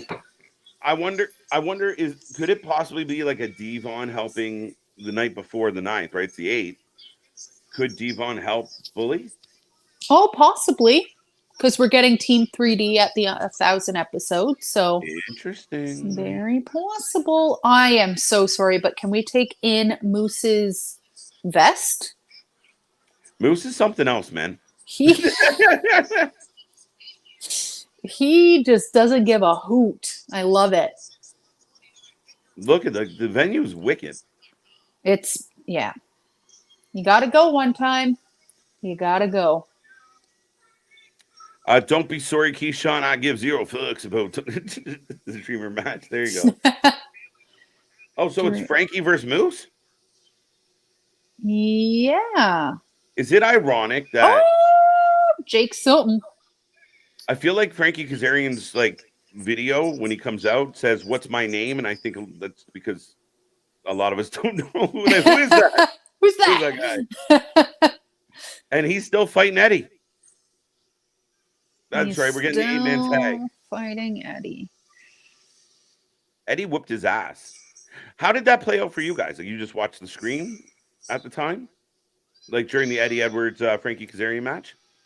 I left. Oh, you missed that part. Okay. I went outside. Yeah. As soon as I knew that was coming out, I fucking left. Yeah. Right. I was like, I'm going to go outside and hit my vape and come back. Yeah, there you go. Yeah, I couldn't do it. Sonata coming out. So, yeah, it's a 6-man tag. Yeah. I got it. Sonata versus Jake something, though. I got up real close for that one because oh my God, it was so good. Yeah. Yeah, it was really good. There you go. There you go. Yeah, what even happened with Eddie Edwards and Kazarian? Well, they did that. They went back to school, remember? And then they did they ended up brawling, and yeah, it just went forever. Oh, I saw a little bit of that, and I was like, I'm they went back leaving. to school, and then eventually Eddie kind of wins, and then it feels like it's not over, and I don't fucking know. I don't know. Yeah, I can't with them anymore. Yeah. Victory Road is looking like a banger. Yeah, it really is. It's stacking. Really, really does. Oh my God, I'm so excited. It's going to be a good weekend of Impact. So while we watch this, whatever's going on here, what pay-per-view are you looking forward to the most this weekend? Take money out of it for a second, because neither one of these deserve to be paid for. Yeah. Maybe like, I would pay like $15 for All Out. You know? There you go. That sounds about right. You know what? I hate trying to take the high road here, but can I be equally unexcited about both? Very fair. Yeah. Right. Unexcited. You heard me. Unexcited. The fact that we're getting Samoa Joe versus Shane Taylor. Yeah, like I think as much as I bagged on it, I might be liking the AEW card better. I'm so excited for that. I missed him from Ring of Honor. Yeah. And that's the thing, like when I see those people that I used to watch, like Ring of Honor before AEW really became a thing, those people like Shane Taylor and Yep. whatever his name is with the boys. Why am I forgetting his name? Castle, Dalton. Dalton Castle. Yeah. Like who? I mean, he's a peacock. Okay, I got you. Like it makes me so excited because I miss that era of Ring of Honor so much because it's really what bridged the gap between when WWE was really good and then started to nosedive and there was really nothing to really watch because AEW didn't really exist. So I don't know, I just really miss it. And it's being ruined. So seeing those kind of people on, especially an AEW pay-per-view, and he really deserves to be there because he's so good in the ring. So I'm excited. Him and Joe. It's going to be a banger. That's all I know. So I mean, what are you more excited for AEW than like All Out than? Yeah, 100%. But again, that being said, it doesn't deserve $50. No. Especially going from Wembley. Yeah. And having people pay, what was that, $50 as well? Yeah. To now $50. Like, Tony, like, we're poor. What are you doing? You know what? I'll ask the fact checkers out there if anybody can look it up or has it on hand. I'm curious, how many tickets have been sold for All Out? I'm just curious what the estimated attendance might be for this particular show. It'll be interesting. Yeah, I'll be doing that maybe illegally. I don't know. I don't know what to say. Because it looks like an amazing show. I know a lot of people aren't excited for it, but the FTR and the Young Bucks versus the Golden Bullet Club Gold. So excited for that. I love that FTR and the Young Bucks are working together. That makes me happy. It's surprising. But I'm not that excited for it, but it is surprising. I will watch anything that FTR does for various reasons. Tomorrow is the anniversary of Daphne's passing. Yeah, T's and P's on that one. Oh, man. The year goes fast. Seriously. Holy shit. Just Five Guys. A Five Guys burger sounds good right now. What is with y'all? Burger King, now Five Guys. Like, people in the chat are hungry. Usually thirsty, but hey. Too bad they missed out on Dreamer versus Justin Yushin Thunder. Could be interesting. How did they miss out on it though? I mean, yeah, I see what you're saying. We never really got Yushin and Dreamer, I think. Here's the thing. Is it really going to be Kenny King that retires Tommy? No. I mean, then again, Corbin retired Angle, so who knows? That's true. No, I don't see it. So maybe he wins. I mean, I'm okay with Tommy being the digital champion. He gave the speech like he was about to main event WrestleMania for the world title. Like, he was in it. He's in it to win it. AEW has sold 9,000 or 9,100 if you want to be specific. I'll go a little higher. Wow, interesting.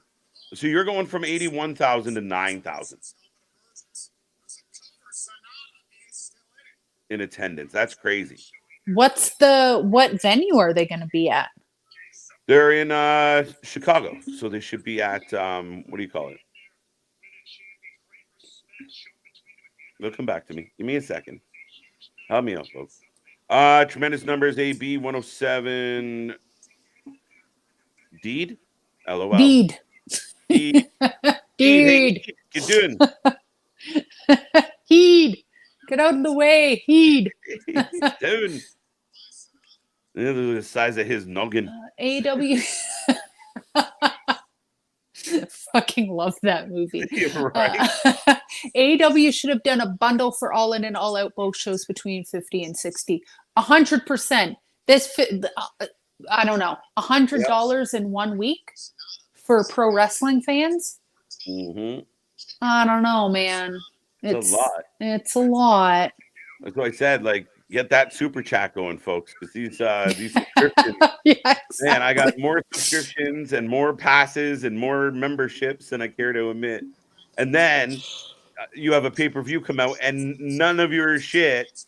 You got to, I got to go to another app and buy, all in for $50. It's not covered on anything else that I'm getting. This is bullshit.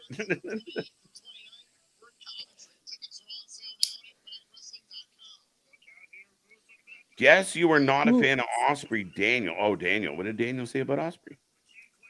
Daniel. I think PCO is a hair older than Jericho. Yes, I think he's like 57, 58. And he can go harder in the ring for sure. PCO can, I mean. He really can. It's insane. But you know what? PCO also slowed down his entire gimmick, so he gets away with walking slow and shit. He still does his big spots, but he's smart, right? Ah. Right? Jericho needs to slow his shit down. He can't do lion salts the way he used to. Yeah.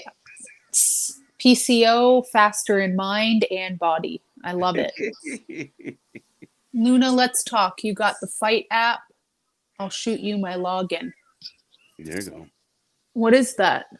No, not the Fight app. I have that, but yeah. I mean, fine. I'll take it. Not gonna say no to that. Right. They should have and could have in this recession, but they greedy. I don't know. Maybe Tony Khan, again, when it comes to booking, Tony Khan needs help. But I think when it comes to stuff like this, he might want to ask for help. Center. He's like a billionaire. $50 to him is chump change. He's like, oh, $50 in 2 weeks. That being said, AEW doesn't have that many pay-per-views a year. Like they don't have them monthly. Yes. So maybe he was thinking of it that way. I don't know. And also Wembley Stadium probably cost them a lot. I get it. But I don't know. $50. He should have done All Out for under 30. Like $20. You know what? And see, this is where if you're crafty, bundle it. And then every pay-per-view you sell for All In also counts for All Out. So you have really good numbers on both. So you kind of fudge shit, like when you would buy a ticket to a Prince concert and you get a CD with it, and that would count as a CD sale. Smart shit. Smart. That's what I think they could have done.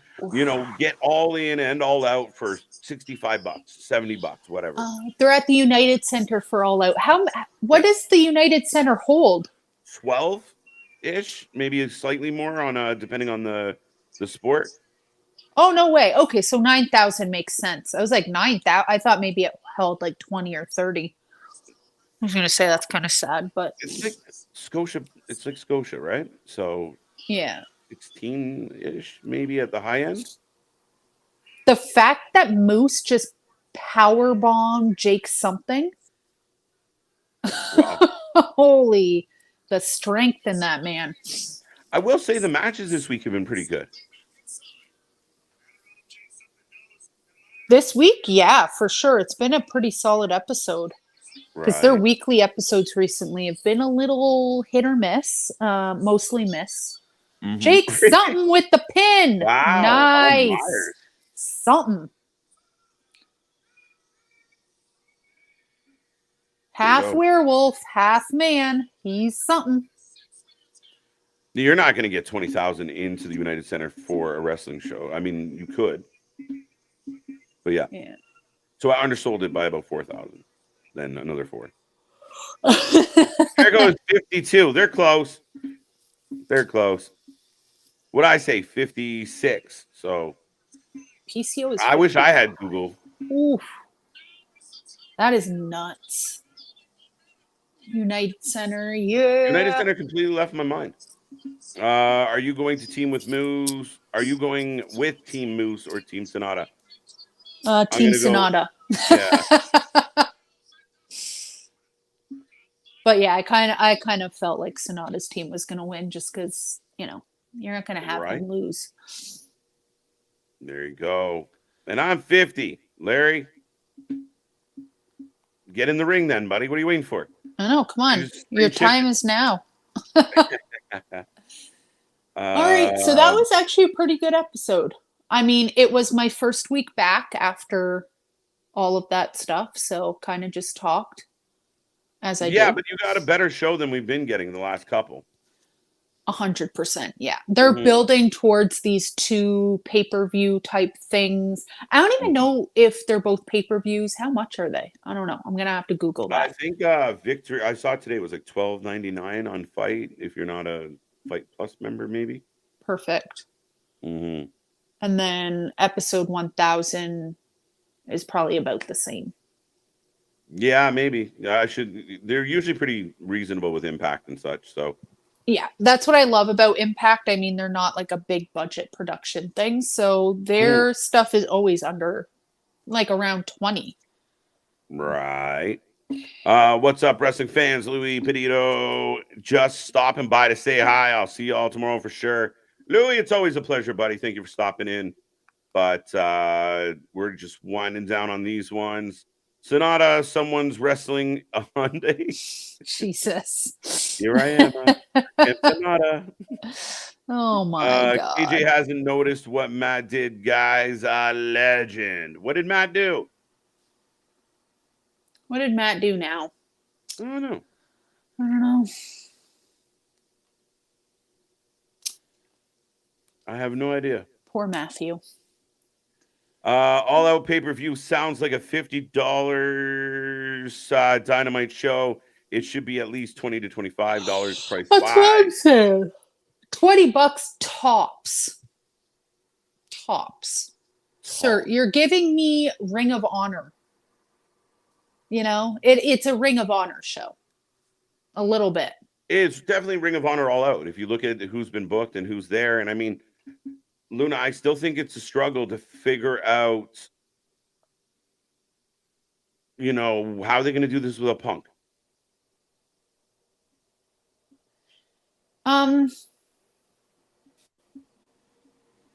Well, allegedly they're doing an investigation right now. So do you think there's a chance that they find out it was Jack Perry's fault and they bring Punk in anyways? I mean, I feel like since they are in Chicago, it's going to be really hard to have the crowd behind this entire pay-per-view without Punk there. But I don't know. What's going to be happening here. So, but that be it. I don't know. I mean, this weekend's going to be very intriguing. We got our predictions coming out over the next day or so. I've been watching Jericho wrestle since the 90s. I still remember the original WCW list. Legendary. I love Jericho. Y2J, you know, the list was amazing. Go to commercial, come back, still reading it off. Armbar. Armbar. Uh-oh, Sergio. I don't have to guess. Your name comes up, bro. Silly. Guess who it is? Hello. Right. Later, Louis. 7 out of 10 for Impact. I remember the Quebecers. PCO was one of them. True story. Once upon a time. 6 out of 10. Do you have a rating for this evening's? I'm going to say a solid 7. No points, no fancy business. 7 out of 10. I'll go with you. I'll say 7. Yeah, I'll be lazy about it. You know, it was a pretty solid show, good matches. They're really building up to Victory Road and, you know, getting us excited about the 1000th episode. So they did what they were supposed to do. Besides, all of those points were taken off for Tommy Dreamer talking for 37 minutes. You know? Yeah, Tommy went on for a little bit of a long time. So we'll see. Oh, Lord. Right. Punk will be all out this weekend. Bold. I don't know. Matt says 13 out of 10 always. Love it, Matt. 6.5, not bad. 10 out of 10. 6.5 out of 10 dreamers. Love it. Right. But with all that being said, folks, we are back tomorrow. We got the doubleheader. We got SmackDown. We got Rampage. Who knows what else we're going to watch? It's a Friday night. It will be a feel-good one. Then we're back Saturday for Collision and Payback. Sunday, we will be back for AEW All Out, and then we'll do it all again the following week, all the way up to Victory Road. We got more coming your way. Go check out Luna on her page on TikTok, on Instagram, on all the above. What are you playing with now? It's Sable. From here, it looks like the Luna action figure. The Luna figure. Get yours today from Hasbro. No, it's just pretty sure we could sell out. Let's do it. 2024 goals. Luna doll. The Luna. We're gonna pause on all of that, folks. And then we're gonna. You made some dreams come true. Oh God. Good dream. Thank you. Enjoy the subs, y'all. Don't be a stranger. All right, man. Take her easy, big guy. Thanks for hanging out. Good night. Thanks again. I want a Luna doll. Yeah, see, there we go. Enough of that. All right, folks. Take it easy. Have a good night. See ya. See you on the flip side.